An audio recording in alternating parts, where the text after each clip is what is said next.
खऱ्या अर्थाने मराठी मनाशी, मराठी भाषेशी आणि मराठी माणसाशी सरकारने, महायुतीने आणि विशेषतः देवेंद्रजींनी आणि भारतीय जनता पार्टीने संपूर्ण निष्ठा राखली।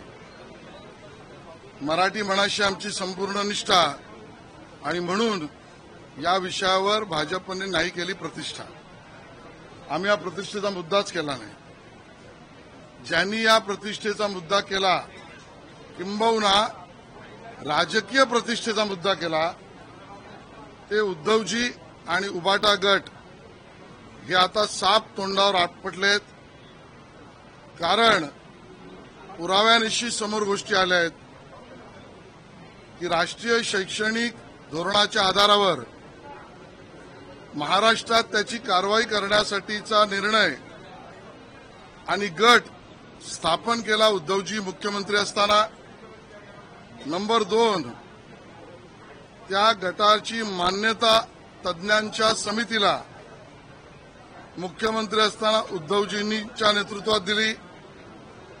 नंबर 3, माशेलकर साहेबांच्या अध्यक्षतेखाली ज्यात उद्धवजींनी स्वतःचा पक्षाचा हस्तक सुद्धा कदमांच्या रूपानं त्या ठिकाणी घातला। त्यामुळे थेट उबाटा सेनेचा त्यात हात आहे, स्पष्ट होत आहे। नंबर 4, त्या गटाचा, अभ्यास गटाचा, तज्ञांचा अहवाल रिपोर्ट त्रिभाषा सूत्रीची मान्यता देतोय। त्यामुळे ती मान्यता देणारा अहवाल उद्धवजी मुख्यमंत्री असताना झाला।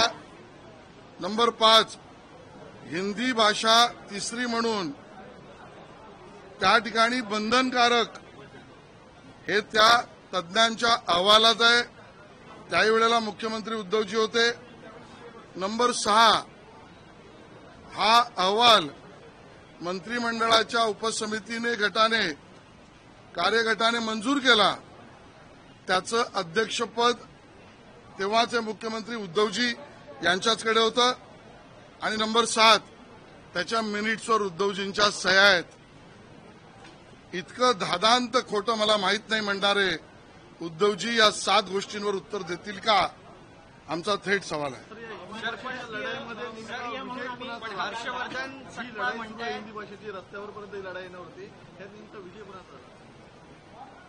या संपूर्ण लढाईमध्ये महाराष्ट्र जिंकला, मराठी माणूस जिंकला। आणि पुन्हा एकदा मी स्पष्ट करतोय, भाजप जिंकली।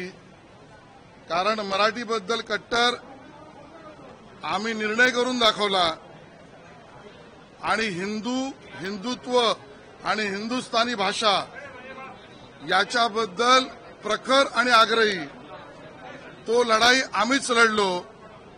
त्यामुळे कट्टर मराठी म्हणून आणि प्रखर हिंदुत्ववादी म्हणून या संपूर्ण लढ्यामध्ये भारतीय जनता पार्टी जिंकली, हे माझं स्पष्ट मत आहे। हर्षवर्धन सटपाळांनी आत्ताच आरोप केला, ते म्हणतात की दोन्ही उपमुख्यमंत्र्यांना या निर्णयाबद्दल माहिती नव्हती आणि हा निर्णय नागपूरमध्ये संघाच्या शाखेमध्ये झालाय, रेशीम बागेत झाला। हर्षवर्धनजी अजून शैक्षणिक विषयातला मुद्दा असल्यामुळे माझे मित्र आहेत, अजून अभ्यास करावा लागेल। आपण अध्यक्षपदावर आहात, अपेक्षा अध्यक्षाने अभ्यासपूर्ण बोललं पाहिजे। आणखी वानगी दाखल द्यायचं झालं तर 1965 आणि 68 एकदा बनलेला अहवाल, दुसऱ्यांदा बनलेला शैक्षणिक अभ्यास गटाचा अहवाल, या दोन्हीमध्ये त्रिभाषा सूत्री आणि हिंदी याचा उल्लेख सापडतो आणि त्याची कारवाई करा, इम्प्लिमेंट याचा उल्लेख आहे। ते काँग्रेसचे मुख्यमंत्री असतानाच आहे, हर्षवर्धनजींच्या गावातही ते नाही। सनसनाटी बोलून आपलं वक्तव्य येऊ शकेल, पण लोकांमध्ये आपण मूर्ख तर ठरणार नाही ना, याची काळजी हर्षवर्धनजींनी घ्यावी।